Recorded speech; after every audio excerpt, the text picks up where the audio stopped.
Hello, everybody. Welcome in to the Lakers Collective. I'm Trevor Lane. He's Jovan Buha. We've got a lot to talk about on today's show because the NBA offseason, it is here. The New York Knicks have won the NBA championship, and that means we get to pivot fully into the draft, into free agency, into the trade market as next year's Lakers get assembled over the next few weeks. Happy to have you all here. If you've not done so yet, please hit that subscribe button. Turn on those notifications as well. And don't forget to follow us over on Apple Podcasts, Spotify, wherever you listen to podcasts. Jovan, how you doing, my friend?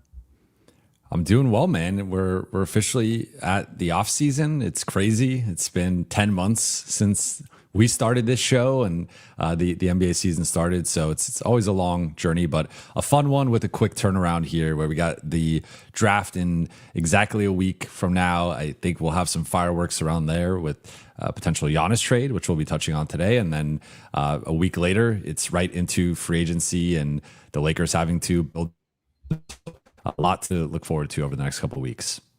Has it really been 10 months since we started? It does not feel like it's been 10 months since we started this show. I guess technically 8-ish, But 9, 8, even 9, that, yeah. though. Yeah. I don't know why. It feels like it was like 2 months ago. Time flies when you're having fun. I guess that's the key. Yeah. It's been great. Yeah. All right. We've got plenty, of course, to get into on this show. The Lakers, the most fascinating team of the offseason, so many different ways that they can go, whether they're going to be a cap space team, whether they're going to be an above the cap team, who they bring back, who they don't, all kinds of question marks up there in the air. Guys, of course, we'll be taking your questions and comments as well throughout the show. So make sure you guys throw those into the chat. And we certainly appreciate any of the super chats you guys want to kick in as well. We'll start with the whole Giannis situation, and I think we're going to spend the bulk of our time talking about what if the Lakers could be a third team getting into the Giannis trade talk. But let's begin though with, could the Lakers actually get into the mix for Giannis himself? I know we hear a lot of Milwaukee, Boston Giannis trade, Milwaukee, Miami, maybe a third team getting in. Can the Lakers beat the package that we're hearing from Boston, which would involve Jaylen Brown, or a package from Miami, which would involve Tyler Hero, Jaime Jaquez, Kelly Ware? Have to be another salary in there. Maybe it's like a Nikola Jovic or someone like that, plus draft capital. Jovan, is there a world where the Lakers can find some way to compete with those kinds of offers? I would say, beauty is in the eye of the beholder, and here value is in the eye of the beholder. So you just kind of laid out like three different pathways for Milwaukee to potentially take. So you have the Boston pathway, which is you take on Jaylen Brown. There's also the possibility that they could loop in a third team and reroute Jaylen Brown elsewhere and get assets for that, including potentially the Clippers or someone like that. But for argument's sake, let's just keep it simple and say you can go, we get a bit younger going from Giannis to Jaylen Brown, and we want to try to still be somewhat competitive here, see if we can be like a play-in team with Jaylen Brown as the face of the franchise. We saw the job he just did in Boston as the primary guy, and maybe you can quickly try to retool, and you're not going to be a contender. You might not even be a playoff team, but can you be like still somewhat decent to competitive? That's one pathway. The other pathway is the Miami pathway, where now you're prioritizing more picks and younger players. Tyler Hero is sneakily like not that young, but if you're getting Hero and Jaquez and Ware, you have a younger foundation plus some picks, and you are pushing your timeline back a few years, and you're more focused on like the 20-30 bucks and what that group looks like.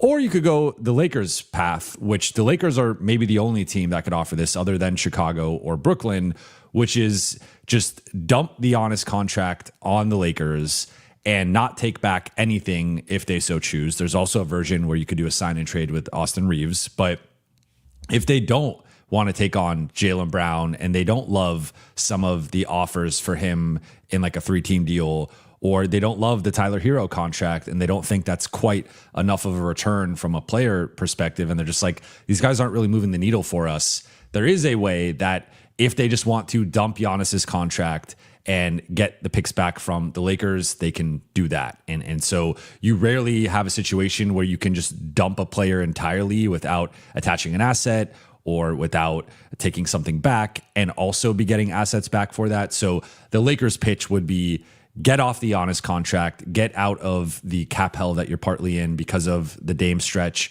because of Miles Turner's contract and some of the decisions you've made over the last few years. And here are 3 picks. We'll draft the number 25 pick on your behalf. We'll send you 2 unprotected future firsts, 2031, 2033. We could throw in up to, I believe, 3 pick swaps at that point. If they're trading, because they have up to 5 pick swaps. So if they're doing 2 firsts, they could do 3 pick swaps and a second. Like you throw all of LA's draft assets at Giannis, and that's the offer. And then you could still keep Austin. You can still technically keep LeBron, depending on where his salary's at that point. And that is LA's pitch to Milwaukee to get Giannis. Now, I actually think that with the rule changes that we've seen to the draft lottery, that actually makes the Lakers pitch weaker, because I think we're going to see teams prioritize not necessarily getting back, just players, but I think these draft pick heavy trade packages are going to become less valuable because teams aren't going to want to completely bottom out. So if you're Milwaukee, there is actually substantial benefit to getting back players that can help you win games. Now, unless they're getting their own picks back in a deal with Portland, that could certainly matter in this situation. But just generally speaking, when we're looking at trade packages around the NBA, I do think we're going to see teams prioritize, getting back players. Maybe we don't take 3 first-round picks. Maybe it's 2 first-round picks plus a good player that we think can help us be not one of the 3 worst teams in the NBA, because that actually hurts our draft odds now. Of course, what I see a lot as well, throw Austin Reeves into it, right? Sign and trade Austin Reeves. The challenge with that is the player's got to want to sign there. Does Austin want to go to Milwaukee if Giannis is not there? He may not. And so that's the challenge. I'd rather go to, if I'm going to be on a bad team, I'd rather go live in Brooklyn than Milwaukee. For sure. For sure. So I think it's false to just look at it and assume that the Lakers could throw Austin Reeves into a package like that. But let's have to agree to it. Yeah, let's suspend disbelief, though. Let's say nobody was willing to give Austin Reeves the full max. Milwaukee is. And so Austin says, okay, cool. Well, if you'll give me the full max, I'll go. I'll deal with the cold weather and everything else. Whatever. We'll go make it work. Would that put the Lakers package on par? On par with Miami or a Boston package. And the Boston package, to be clear, I do think Jaylen Brown gets routed to a 3rd team. So then the question becomes, what stuff is going from Boston and that 3rd team to Milwaukee? Yeah. But is that really the only path to the, because I do think 3 picks, when we're talking about a Miami package that would feature Kelly Oubre, Jaime Jaquez, Tyler Hero, plus 3 picks, including the 13th pick in this draft right now, I don't see the Lakers 3 picks and we'll just absorb Giannis' salary as being on par with that. I agree. I mean, to be clear, I think Boston and Miami both have better offers. I'm just more so saying the hypothetical that, like, if they don't, it really depends how you, because like I probably would not want to take on Tyler Hero. I would love to take on Jaime Jaquez. I would love to take on Kelly Oubre. If I'm Milwaukee, I'd be looking at, okay, like these 2 guys can be potential starters or high-level bench guys on whatever the next iteration of the Bucks is. Tyler Hero is kind of in that in-between where it's not like a bad contract per se, but I don't love the contract, and I'm not quite sure where he fits on a true winning team, just with his style of play. So that's one where I'm a little like I'd almost prefer to reroute him to a 3rd team if I'm Milwaukee. I just don't know where that, what that team is. But you're saying Austin in 3 picks. Yeah, it just again depends kind of what Milwaukee wants, because I would argue that Austin's not like that much younger than Jaylen Brown, as wild as that is.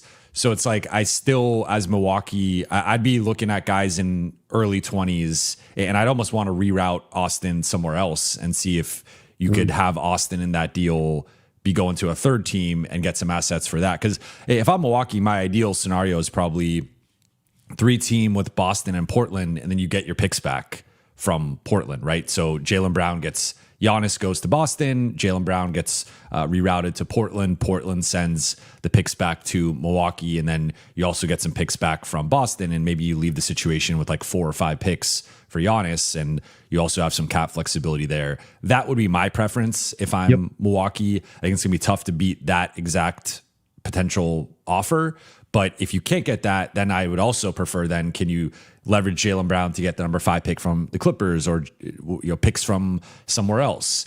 Maybe there's a version, you could technically do a version with Miami where Jaylen Brown goes to Miami and Miami sends some stuff back to Boston and Milwaukee. So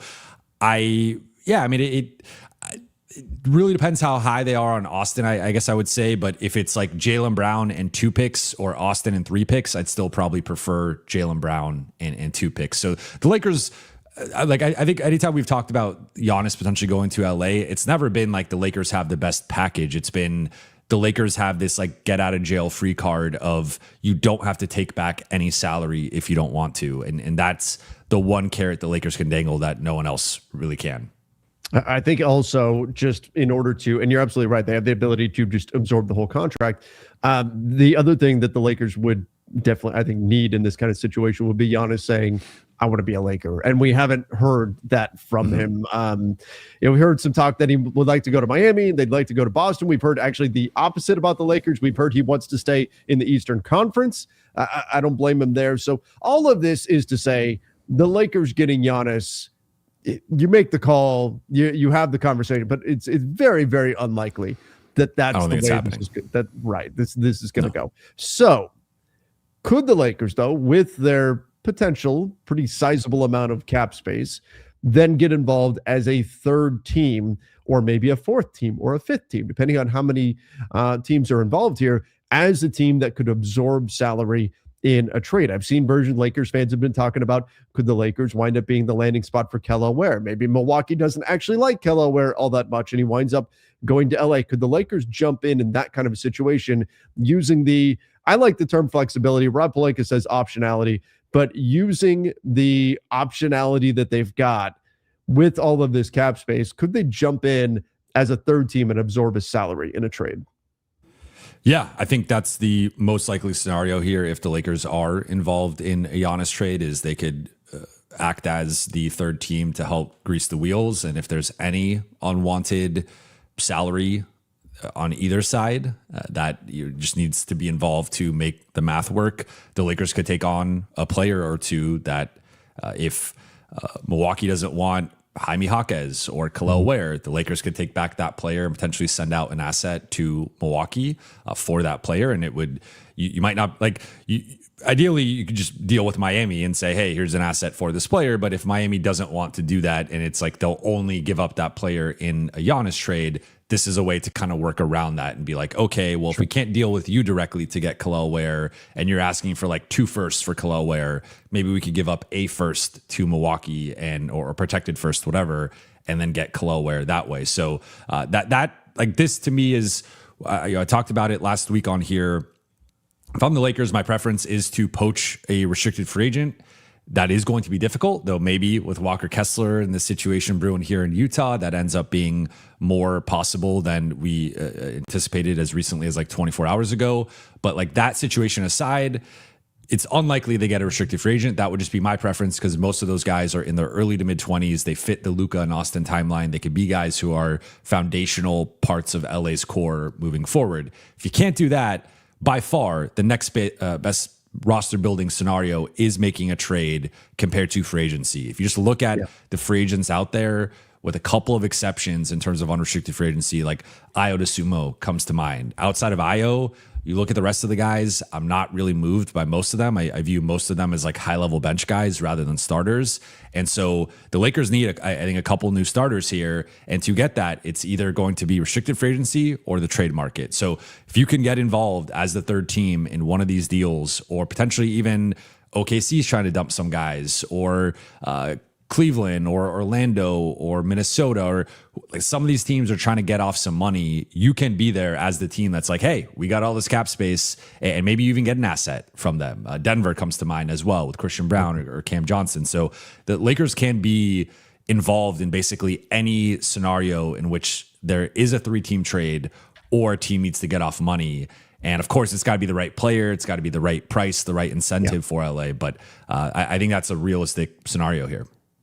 Yeah, it's interesting because it does have to be the right player. Like we're talking Christian Brown, you'd have to be very convinced that Christian Brown's a long-term fit, and that maybe last year was just a blip on the radar. It was an injury-plagued season, and that he's actually what he was the previous 3 years, and last year was not really what he is if you're going to commit to 5 years of salary. But perhaps there is, a way that the Lakers pick up an asset, absorb a contract, find a player where they think there's either a motivation to move off of the player in order to facilitate something else, or they value the player differently than what the incumbent team does. If the Lakers say, hey, this guy's a negative value on this team, but on our team, we think we could rehab that value and make him a neutral to a positive value player because he's simply a better fit. Speaking of which, before we move on from this whole 3-team possibility, because I do want to talk a bit about the Walker Kessler stuff that's out there right now. I know he's long been connected to the Lakers, but before we leave this, what are your thoughts on Kelly Ware? I've seen a lot of conversation on him. Some people really enticed by the potential skill set, the ability to shoot the three, insane catch radius, lob threat, all of that. And then other people going, man, this guy can do all that. He's a rim protector, but he's got DeAndre Ayton's motor. And that is a problem. So where do you ultimately land on Kelly Ware as a potential Lakers target? I'm probably higher on him than consensus. I would give up a first-round pick for him if that was a possibility. I would prefer a protected first-round pick, and if I'm picking between the 3 first-round picks, I would prefer to give up the first this year, and then maybe like the 2033 first, and then the 2031 first last.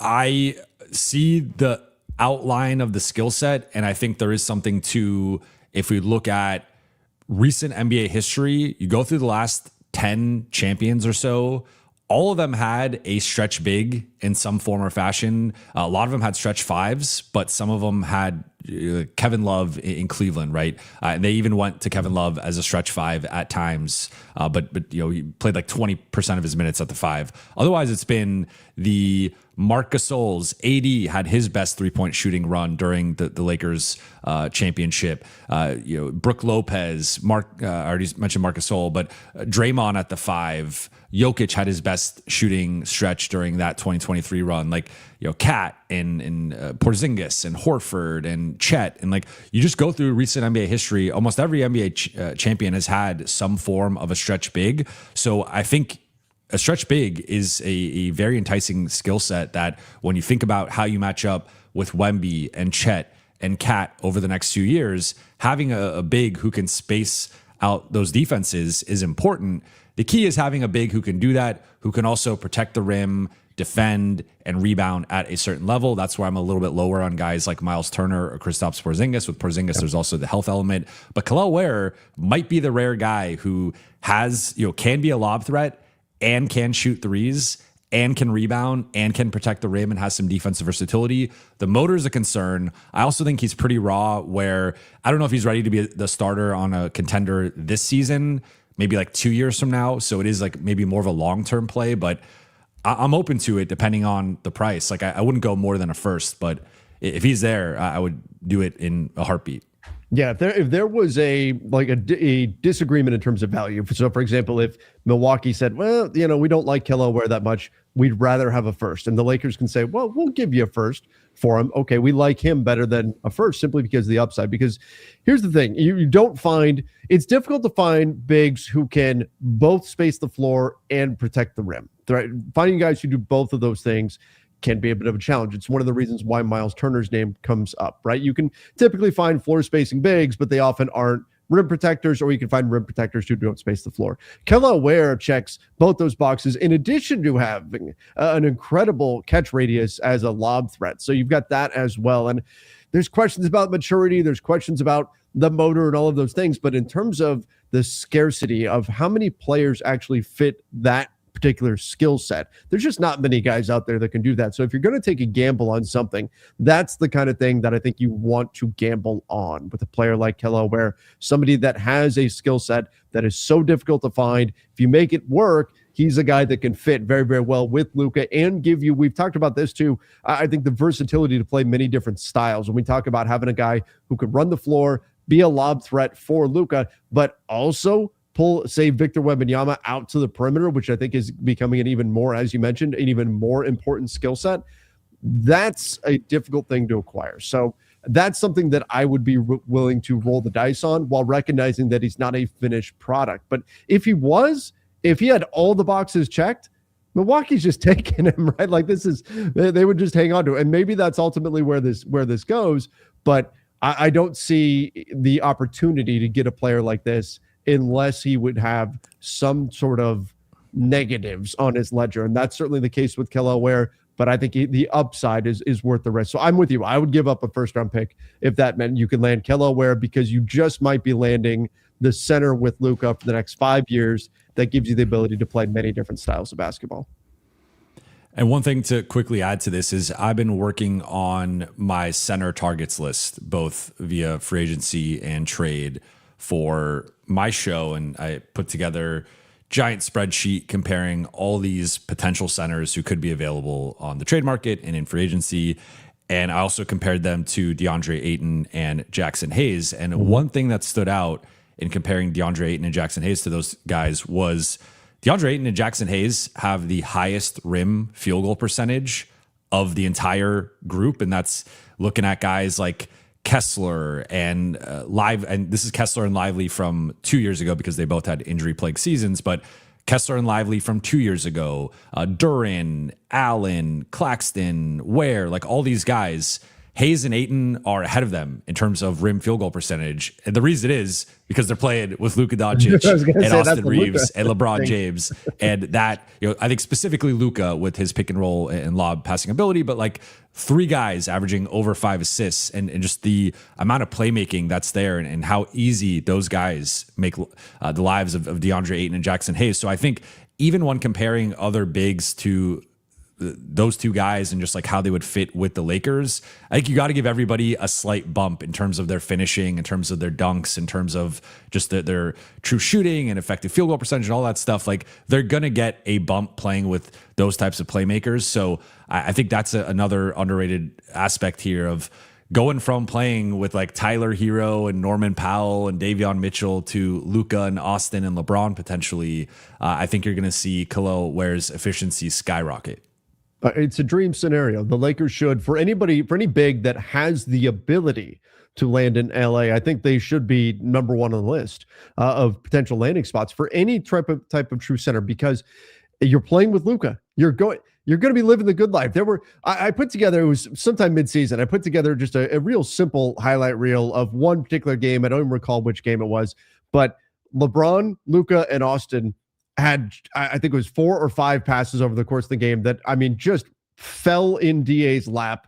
Easy dunk at the rim. I'm like, this is living the good life in LA. This is what life is like when you're a big man, and all you have to do is screen, roll hard to the basket, and you're going to get highlight reel, easy buckets all night long. The Lakers have got to be the top landing spot for any center that has the ability to move and make a jump to another team, simply because of that. You're living the good life. If you're playing with Luka, you're playing with Austin, you're playing with potentially LeBron James as well. Let's talk about the Walker Kessler situation and kind of how that is very quickly evolving and why there could be opportunity there for the Lakers. We'll get to that in just a moment. First, a quick shout out to our sponsor, and that is PrizePicks. You guys can check them out. Use the code HMA. Play $5, get $50 instantly over on PrizePicks. The link is in the description down below. The World Cup going on right now. Really exciting stuff happening.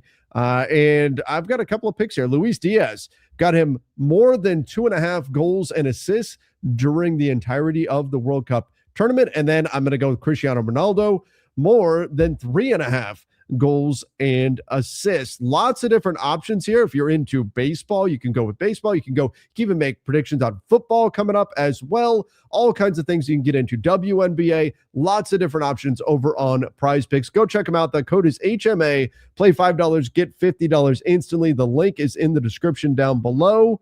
Go give them a look. And thank you to PrizePicks for sponsoring our show.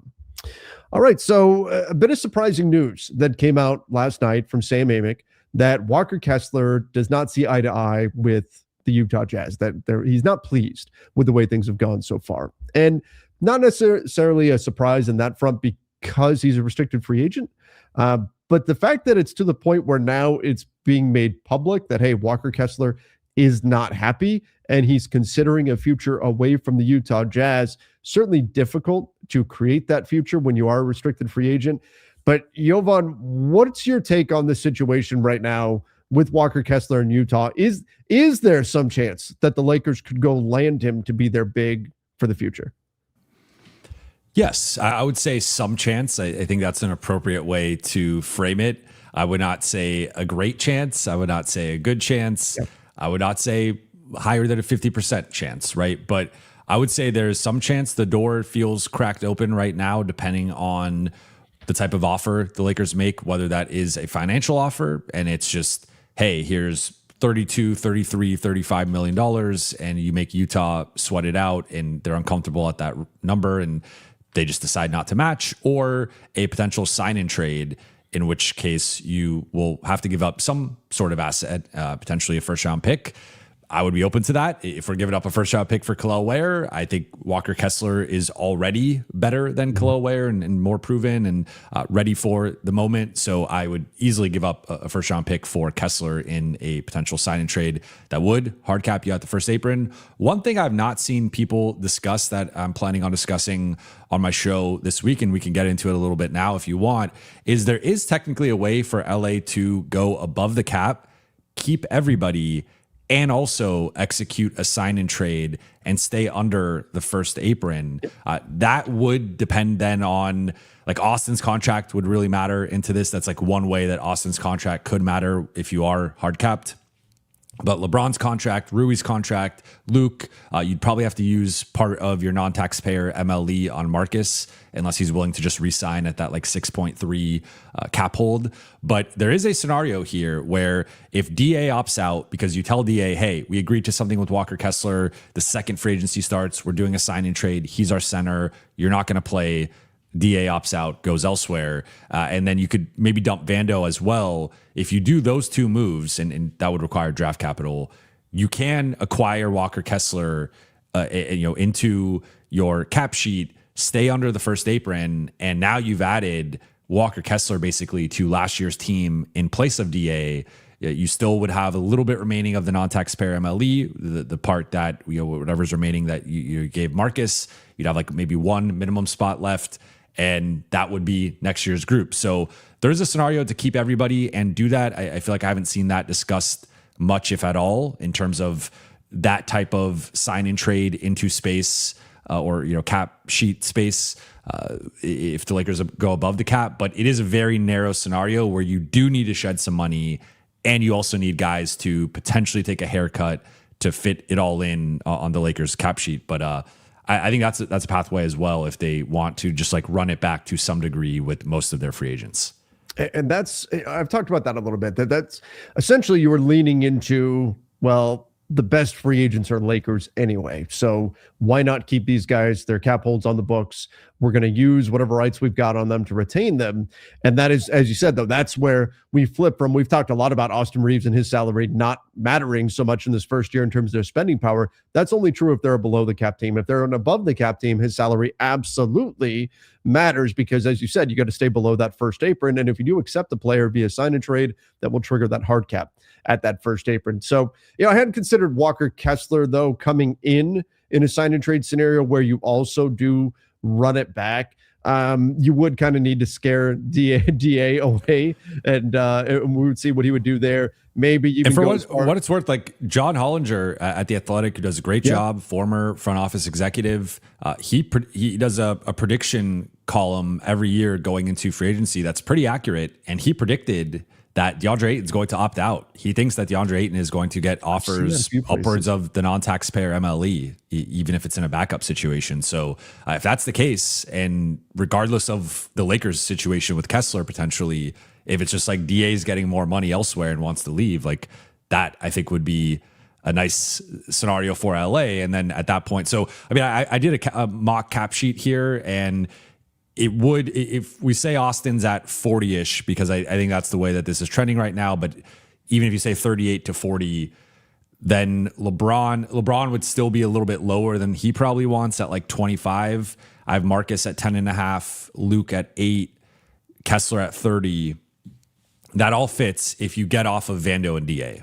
So that that is a potential scenario here that fits under the first apron. And then you're keeping number 25 pick. You have room for one guy for the rest of the non-taxpayer MLE, so about $4.5 million. And then you also have a minimum contract. So that all fits for 14 players under the first apron. There is a scenario in which that could work. Now, I think a big question will be, what kind of draft capital would you have to give up to move off of Vando? Is there a flexibility to waive and stretch him as opposed to, say, attaching a first to him? Because I do think that while Walker Kessler would be a great fit long-term for the future, if we're talking about running back this team, I still need athleticism on the perimeter. I still need to go add a wing. I still need to go add a guard. There's other things I would have to go do to this team. Yeah. I don't think running it back plus Walker Kessler replacing DA, while I do think if, and it's a big if, Walker Kessler is healthy, I think that would be an upgrade. I don't think that checks enough of the boxes for the Lakers in terms of what would they need to do from here on out. Would we just say, that's it, this team's done, perfect, don't touch anything? No, I think there would still need to be other stuff to do. So how much flexibility would you still have there moving forward would be part of the question. But I love the idea of going after Walker Kessler if, again, you can get him. And right now, Utah is in the advantageous position there, right? They can say, well, two things. Utah could say, first of all, they have the ability to match on him. They can tell everybody else, and I believe they are, that they'll simply match anything. And in doing so, they'll scare away all suitors. Walker Kessler can, of course, threaten to just pick up the qualifying offer and then leave for nothing in the summer of 2027. But the flip side is Utah can call his bluff and say, dude, you just missed all but 5 games in a season due to injury. Are you really? We put a long-term contract in front of you. It may not be the exact amount you want, but are you really going to roll the dice on staying healthy for 1 year and then leave us for nothing in free agency? Is that really what you're going to do? Or if we put a long-term contract in front of you, are you going to take the security that a $100 million, $90 million deal would give you for your future? I think that's the other piece to this where Utah really has extra leverage in the situation. But if the Lakers were to offer Utah something that they definitely want and like, maybe there's a pathway there. I still just think in restricted free agency, Utah holds so much power in this situation, and Kessler's injury history actually, I think, puts even more power into the hands of the Utah Jazz. That's a fair counterpoint. Again, I think it's unlikely. I don't think it's going to happen, but it seems like for this to come out, I mean, at this point of the offseason, everything is leverage. Everything is the negotiation tactics. So sure, any report or piece of intel has some agenda or motive behind it. And you will see agents and teams publicly negotiate against each other. I think we've already seen some of this with the Lakers and some of the stuff that's come out, depending on who it's been or the piece of intel or whatever. There's some form of negotiation and leverage hunting going on through the media, and that's just how this works at this time of the year. So I think the most likely scenario remains Walker Kessler remaining in Utah. They are in whatever contract he potentially signs with the Lakers. If the Lakers make an offer, Utah can match it. So Utah is in the driver's seat to retain him, and they could ask for an astronomically high price from the Lakers. If it's like, hey, you want Walker Kessler? We'll sign and trade him to you. We want 2 firsts. That's it. Yeah. That's it. 2 firsts or nothing. And they could draw that hard line in the sand if they so choose. And we know Danny Ainge, it is history with the Lakers, let's say, and that's probably the team he hates the most in the NBA. So I don't think he's going to do the Lakers any favors as well. So I would say more likely than not, he does not end up being a Laker. But if this is there's some smoke here, if this turns into a fire, then I think the Lakers are in prime position to be one of the teams to capitalize, because there are very few teams that can just take on Walker Kessler in a sign and trade based on their cap scenario or situation. I got 2 things here. First of all, your Danny Ainge comment, yeah, accurate, and makes it all the more hilarious that it was Utah involved in getting Luka to the Lakers as the 3rd team, and that they were in the dark for as long as they were, and the Lakers didn't let them know. 12th hour. Yeah, right. What the actual deal was. But then the other piece that I've been kicking around is talk about, well, the Lakers suddenly, 24 hours ago, Walker Kessler, the Lakers, not happening. Now at least seems like if it's not likely, that window is at least cracked open a little bit more. We've talked a lot about, free agency The free agents out there, not that impressive. What's the trade market look like? Can they get into a Giannis trade? That's kind of tough, right? But I think one of the keys to remember is that the NBA is ever changing. It's not static. There's constantly things that are shifting. If you look at the Lakers' two best signings from last year, right? The top two were DeAndre Ayton and Marcus Smart. This time last year, neither DeAndre Ayton nor Marcus Smart was a free agent. Now, at least we had an idea maybe Marcus Smart would get bought out. We had those conversations about that could be happening. But what is available today, right now, could look very, very different a week from now. It could look very different tomorrow. It could look very different once free agency officially begins. So there is, and it's one of the great things about this league, but there is a bit of unpredictability to all of this. And the Lakers, as things shift, what they have given themselves is the ability to react and adjust with the optionality that they have to whatever opportunities do pop up. Agreed. And that's the tricky part of reporting stuff around this time of year, is that you are getting bits and pieces. Everybody has an agenda. And then there's also the ever shifting nature of this all. So to your point with DeAndre Ayton, it was pretty quiet. Like he was not, it was more viewed as like an albatross situation, that how is Portland going to get off of DeAndre Ayton's contract? Like no one's going to trade for that. And then all of a sudden they find a way to, they decide to agree to terms on a buyout. It's at a certain number, and he ends up even taking a pay cut off of that to sign with the Lakers. And so a lot of moving parts, a lot can change. Things could change by the end of this show. And maybe something even came out while we are live right now that we missed, but that's just how things happen at this stage of the offseason. But I will note for the Lakers, like the key is a lot of free agency. In fact, most of free agency happens before free agency technically starts. So over the next couple of weeks, it's got to be figuring it out and seeing how the chessboard is moving and making sure you have your plan A, B, C, D, E, all the way to Z, because especially with how the offseason works now, there's so many things that could pop up. Like we're talking specifically Lakers, but there's 29 other teams that if something pops up for them, there's a ripple effect, there's a domino that could also impact the Lakers and allow something to materialize. So that's why I think for the Lakers, like the biggest thing with this cap space and this flexibility is making sure you're nimble and evaluating everything as it pops up. And if something pops up that's too good to pass up, you have to be ready for that. Absolutely. You never know how things shift. One day the Nets are preparing a max offer for Austin Reeves. The next day they're not even giving out long-term contract. Like you never know on the different reporting that's going to be out there and everything that's going around. All depends on where it's coming from and all of that. All right, we're going to spend the rest of the show getting into the chat. We're going to take your questions, your comments. Just need to give a quick shout out to our sponsor, and that is SeatGeek. We do appreciate them. Let's bring Jovan back there.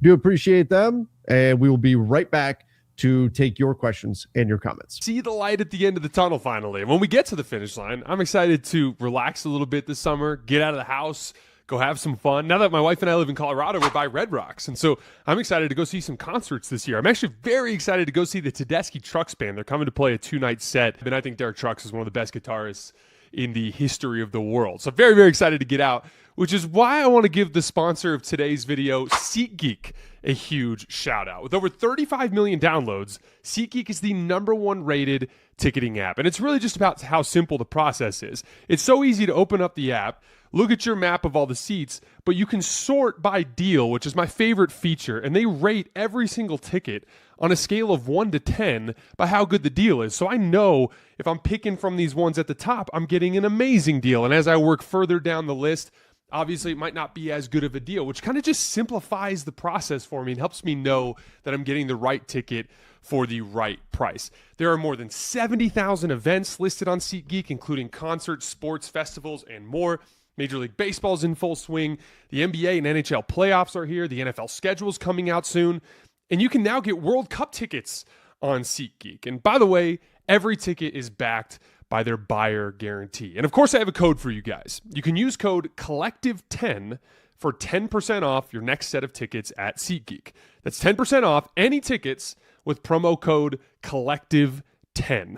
Make sure you click the link in the description to download the app and have the code automatically added to your account so you can use it later. Thank you, SeatGeek. All right. And again, big thank you to SeatGeek for sponsoring the show. It was nice to get Jason on today's show, even though he's under the weather, not available to be on the show today with us in the regular part. But hey, he makes an appearance all the same. Good to see Jason. All right, let's go to some of the chat questions here. And we do have SC Lakers said trade 3 firsts and unload Vando for Trey Murphy, then overpay for Watson. It sounds like Denver is trying to offload salary right now, which is not unexpected, so that they can just swear to everybody who will listen that they will match any offer and try to get no one to go near Peyton Watson. And we'll see. Maybe they're successful in that. Fill in gaps, get a center next trade cycle, Lakers 27-28 champs. Where in a trade? I guess let's start with 3 firsts for Trey Murphy, plus you unload the salary of Jared Vanderbilt. Is that enough to give up all 3 of your available first-round picks? That would include the 25th pick in this year's draft, so you'd have to select it and then make a trade later once the calendar flips. But would you do that? 3 first-round picks plus Vando, so that would offset about half of Trey Murphy's salary. Would you do that deal to get Murphy in LA? Yes, in a heartbeat. I mean, I would consider 3 firsts for Trey Murphy straight up, and that's probably what it's going to cost. Like, they've been asking for the Desmond Bane package for Trey Murphy. I don't think they're going to get the Desmond Bane package, but I would be surprised if Trey Murphy goes for less than 3 firsts, or like the equivalent of 3 firsts, maybe a really good young prospect plus 2 firsts, something like that. But I think so. I think if you ask New Orleans this, they would say they would want an additional asset in, like, they want an asset for Vando, then the assets for Murphy. That's where, from the Lakers perspective, I do this in a heartbeat, because I almost view this as you're attaching the asset to get off of Vando, and then you're basically giving up 2 firsts for Murphy, which I would do easily. So yes, I would do that. I agree with you that Watson is less likely, and like, as I think those have been the top 2 RFAs, Kessler and Watson. Kessler's becoming more likely, Watson's becoming less likely. I think someone's going to talk themselves into Christian Brown. I think the more I've looked into his season and just his situation, I think he had 3 years being an above average 3-point shooter and ascending as a shooter. He shot 43% on threes in the Minnesota series, which small sample size, but the playoffs are a small sample size. And like, that at least showed you in high leverage situations, he can shoot at a certain level. So I think if Christian Brown is the player he was 2 years ago, which is far from a guarantee, that is kind of in line with the contract that he has. And I think someone will talk themselves into him. So in that case, if someone takes Christian Brown off of Denver, they can easily keep Peyton Watson. I mean, they could technically keep him anyway, but they don't want to pay the second apron. And then where in a trade would just depend on what's happening with Giannis, if Miami is giving him up, and then Milwaukee's interest in him, as we discussed earlier. Should the Lakers be the team that's interested in Christian Brown? He's not my first choice, and I would want an asset to take him on. I would not just want to take him on for free, but if you exhaust your options, and so, for example, I have a wings list as well. I'd rather have Trey Murphy, of course. I'd rather have Peyton Watson. I'd rather have Jalen Suggs. I'd rather have Andrew Wiggins. I'd rather have Herb Jones, Tari Eason, Derrick Jones Jr., PJ Washington. Yep. Then once you get to this part, like, maybe a hot take for me is I'd rather have Christian Brown than Lou Dort. I think Lou Dort is... We've seen him kind of be unplayable in both of these playoff runs for the Thunder, and they always end up defaulting to Alex Caruso or Kason Wallace or AJ Mitchell now. And it's like he seems like the odd man out, where I think he's going to be, if he stays in OKC, I think he'll be phased into a bench role and a smaller role overall. I just think his offensive limitations are just too damaging to OKC's offense. So that's maybe my hottest take, is I'd probably rather have Christian Brown than Lou Dort. Like, Lou Dort's obviously a better defender than him, but I think Christian Brown's a better rebounder. He's far more skilled offensively overall as a cutter, transition guy. Like, Lou Dort is very limited. Is that factoring in contracts, or is that like that's where it gets tricky? It depends what Dort. Like, I guess straight up, I'd prefer Brown with the contract. If you're getting Lou Dort on a multi-year, like, non-taxpayer MLE deal, I'd probably prefer Dort. But in like a vacuum, I guess I would say I'd prefer Brown, which I think consensus would be Dort over Brown. My biggest problem with Christian Brown isn't necessarily what he does on the court. It's the fact that he's under contract for 5 years. And just if you miss, that's a long time to have negative value on your books if you do miss on him. But he's also just 25 years old. But anyway, as far as waiting to get a center, the more I lean into this, the more I look into the offseason, the more I keep prioritizing the center higher and higher up my list on things that the Lakers need to do. I don't know that it's now. If you can get Trey Murphy, especially if you can shed Vando while getting Trey Murphy, okay, you got that in front of you. You're not going to pass that up. But I do think the center position needs to be a real priority for the Lakers if they have the opportunity to go land a guy that can be their long-term fit. If it's just a stopgap player, that's a different situation. But if you can get the guy that you think is going to be the guy at the 5 with Luka for the next, 3 years, 4 years, 5 years, whatever you want to project out to, I think that's got to take some priority for them. I don't think that's something where I'm in general against kicking the can down the road any farther. We have kicked that can far enough. It is dent to hell at this point. But I especially don't want to see them kick the can down the road and say, well, we got a wing this year. Maybe next year we'll get a center and then try to figure some things out. I think you got to check multiple boxes this summer. And isn't the obvious play here just pay Kessler? And if you walk away from the offseason with a quartet of Luka, Austin, Trey Murphy, Walker Kessler, that's a pretty good quartet for the future, right? I mean, for the now as well, but that is a quartet that I think has a 4 to 5 year window at least. If you feel like there's a chance to get the Jazz to blink on that for sure. Will the Bucks need to shed players if they take the Heat's offer? And can we get some of those players like Kevin Porter Jr., Bobby Portis? So Kevin Porter Jr. has a player option, and he's actually somebody kind of to keep an eye on there.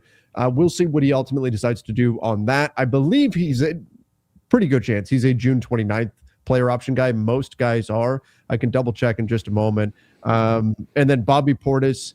There's been a lot of talk that Bobby Portis will probably hitch a ride with Giannis to whatever team trades for Giannis Antetokounmpo. Now, that does complicate things in terms of salary going out and all of that. And it's not definite, but it's just something to keep an eye out for that I think has been out there a bit, that Bobby Portis could wind up also going out in a Giannis Antetokounmpo trade.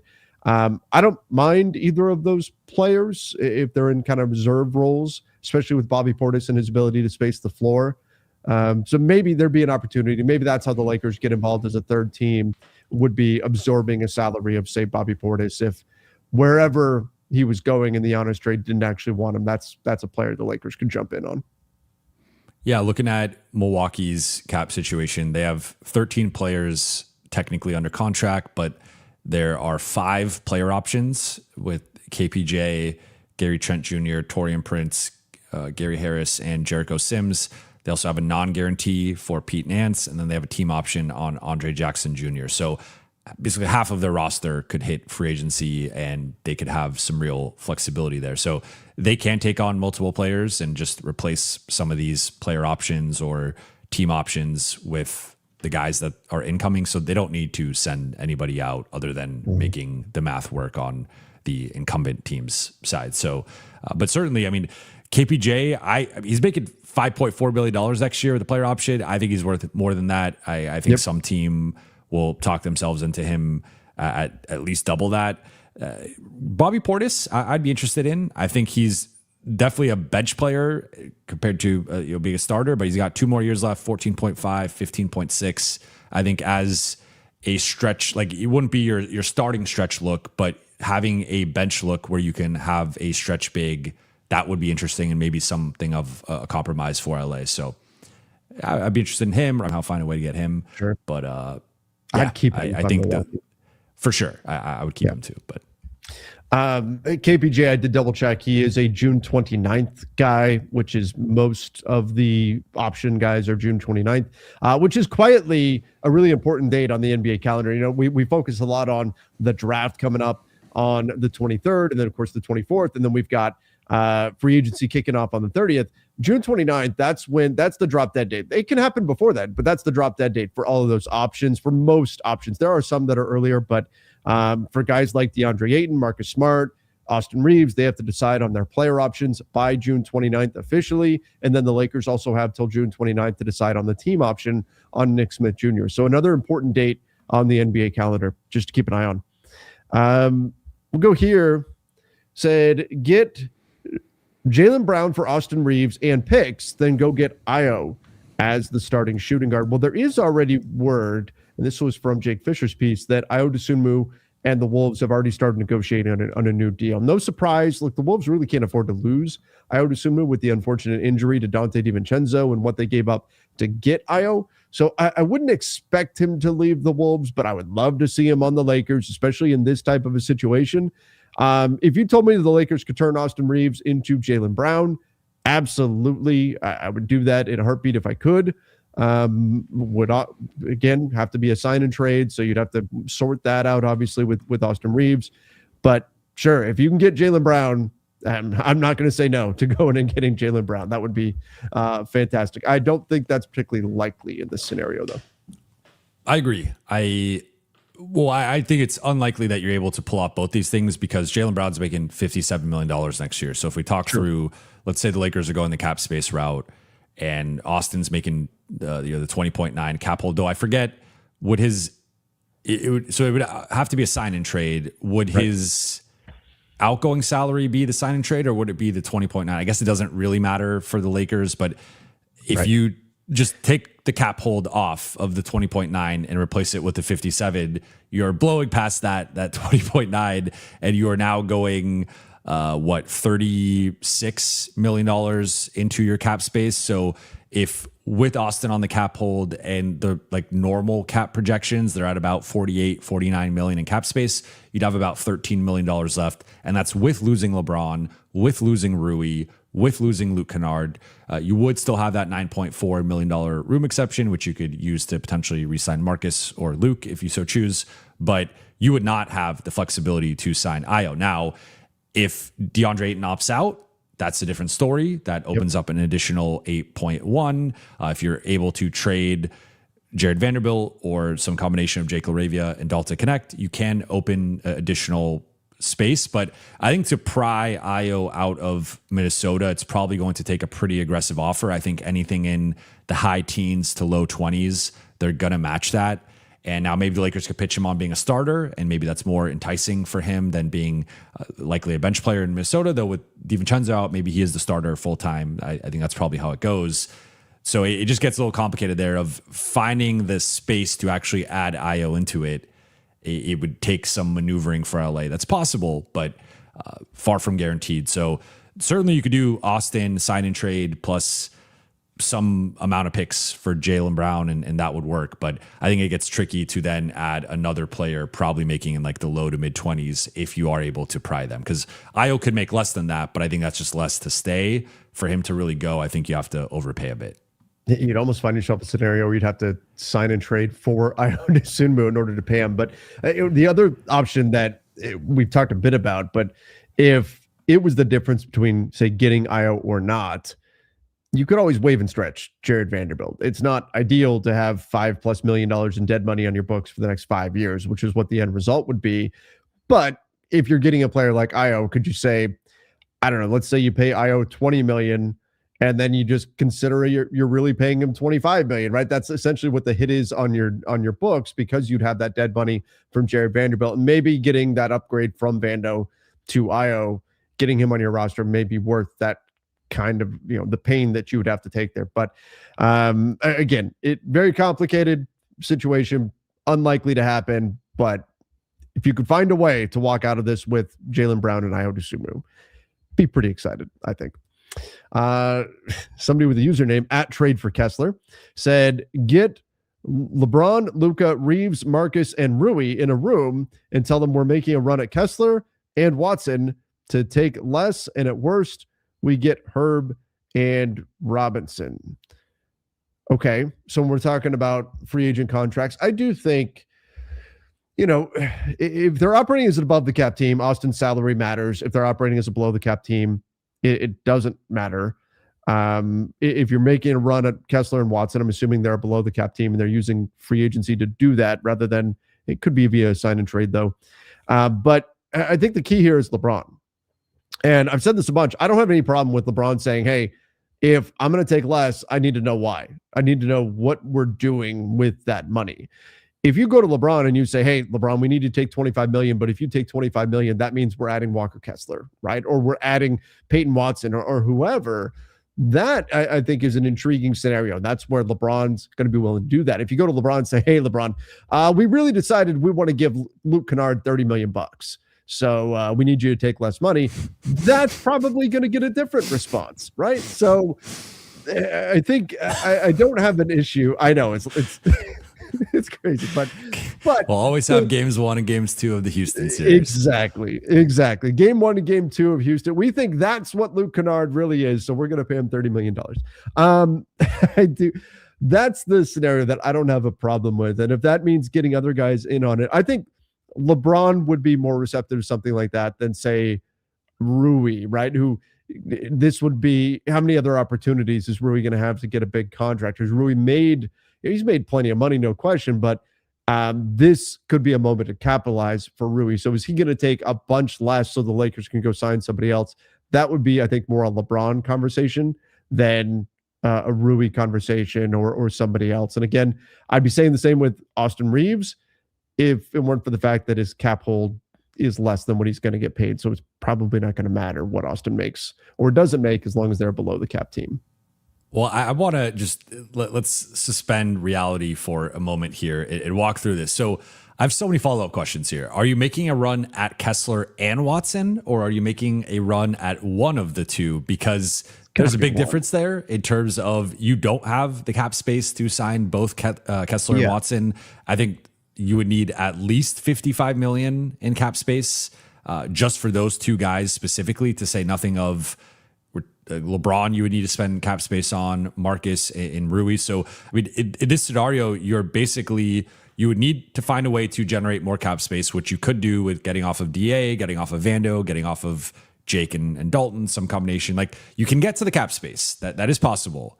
But then if you sign Kessler and Watson to all of your cap space, you are now turning around and looking at LeBron, Marcus, and Rui and saying, one of you is going to get the room exception for $9.4 million, which is less than any of you are worth. And then the other two guys are going to be minimum guys. So I think, for Marcus at that point, you would have rather just stayed on your player option. It wouldn't make sense to opt out and then become a minimum guy. And then Rui's not signing a minimum contract. I don't think LeBron's signing a minimum contract in LA. So it's like, or the room exception. I know. And then, I mean, you included Luka here. So that is Luka maybe like restructuring his contract to take a pay cut? Like, which you can't do. I think there's so many hypotheticals here that would not happen. So for that reason, like, if it's one of the two, now you still have a portion of your cap space. It's still pretty tricky where you're now saying, Rui, can you take 12 instead of 18 or something like that? Marcus, can you take a little bit less? And then LeBron, we still don't have a lot for you. Like, it just gets tricky where I do not see that happening. Agreed. Last one we'll get to here before we got to run. Said a sign and trade for Kessler would cost us 2 firsts minimum, not 1 first, in my opinion. That said, I'll still pay that premium for him. It'd also be for us. I'd also be for us trading for Ware or drafting Chris Senek as alternative answers. So my question would be, what are you signing and trading Walker Kessler at? Like, what does his contract look like? If you're telling me it's 2 firsts plus you're going to pay Walker Kessler $40 million, no, I'm out on that. If you're telling me it's 2 firsts and Walker Kessler's getting a reasonable salary, if he's getting 25, something like, okay, all right, I can get there on something like that.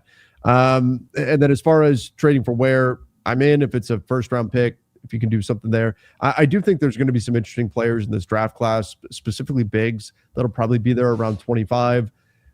How ready to go will they be day one? I think that's certainly a question, but there could be some options for the Lakers at 25. I still lean towards, if you can get a top 6 or 7 rotation player to trade the pick, if you can turn it into that, simply because I need the certainty, because you've missed on 2 first-round picks, your last 2.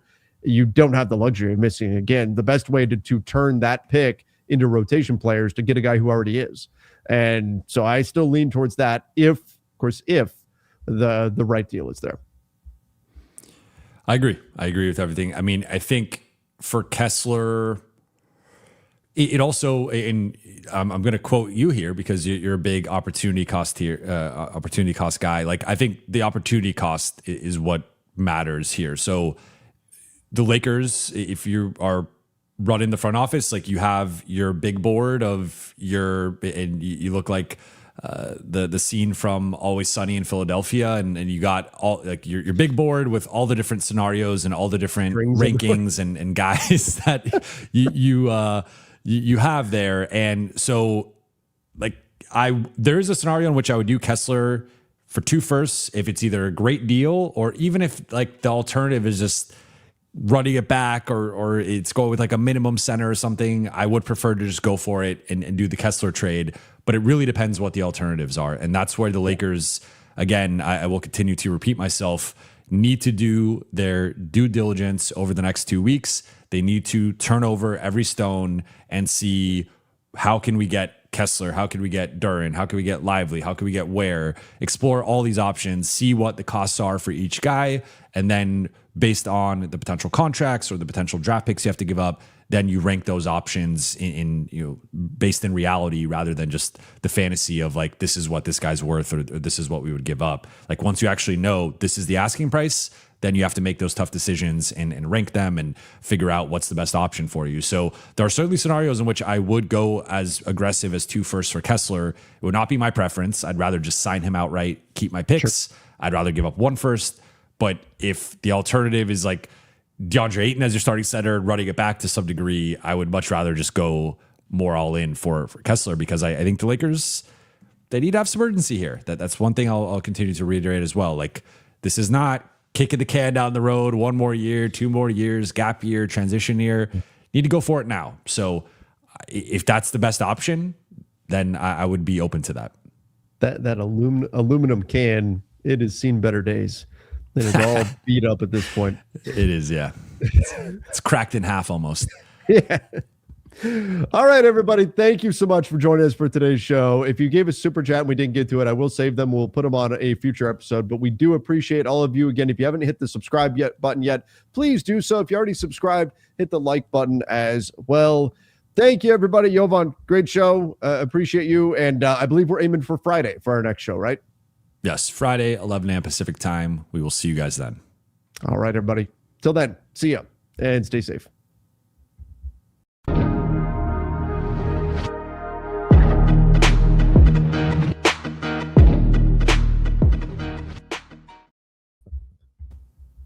Cool.